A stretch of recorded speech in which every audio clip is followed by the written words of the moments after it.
Ang target is that 2030, many government offices are there already. And yung train naman, 2029 yung target. There's something that is happening.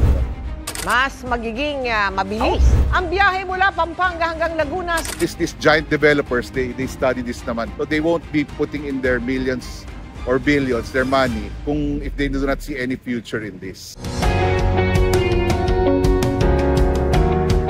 Hi guys, Realtor Mike here. I'm here at Putrajaya again, saying that there's hope in the traffic of Metro Manila because of what they've done here in Putrajaya. What they did here is what we are planning to do in the new Clark City in Tarlac. So they have decided 20 years ago to move the government offices here in Putrajaya 5 to 30 kilometers away from Kuala Lumpur because of the traffic congestion that they're experiencing, just like what we are experiencing in Metro Manila. They moved the government offices from Kuala Lumpur to here. So we're doing that we have the same plan. The new Clark City, but it's in Tarlac. It was launched during the time of President Aquino. 2016, along with the BCDA, Bases Conversion Development Authority, chose yung new Clark. They used the word Clark para to be associated with yung Clark sa Pampanga. So it's about 115 kilometers away from Metro Manila in Tarlac, yung new Clark City.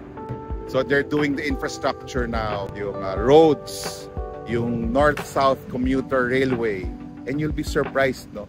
Yung North-South Commuter Railway is yung mga stations niya are being completed. Madami na nagagawa, no? It is under the JICA, which is which has big credibility, along with the Mitsubishi Group, other Japanese big corporation. So what's very positive about that project, the current administration is supporting it.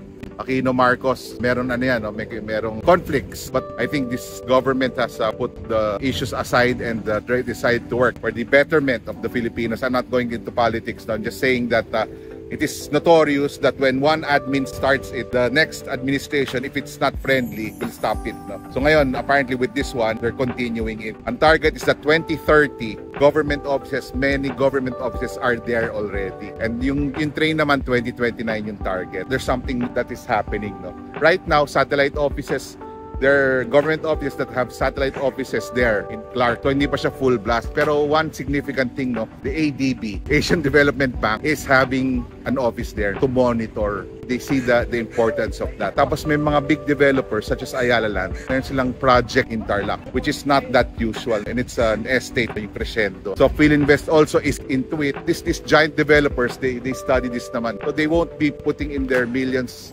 or billions, their money, if they do not see any future in this. Going back, where I am now, Putrajaya, they've established this, the Green City, ang government, merong residential. I hope we can do that. There's a pink mosque behind me, a giant one. Dito naman, it's the Prime Minister's residence and office. And then here is the Putrajaya Bridge. Yan. So 4,000 hectares. New Clark, it's 9,000 hectares. Ganun kalaki. So there's vision. I'm hopeful, cautiously optimistic that kaya natin to, no? Just a matter of time, konting test, and let's support this endeavor. And for the business people, just a tip for you. Try to invest now while it's still affordable. Dun sa surrounding area where the trains will pass. I'm sure some people, you have the very aggressive ones, and those who have inside info have bought na. There's hope. There's hope in the just support it. Realtor Mike here saying stay safe and stay faith. God bless. Please consider subscribing, and you have comments, I'd love to hear from you. Bye.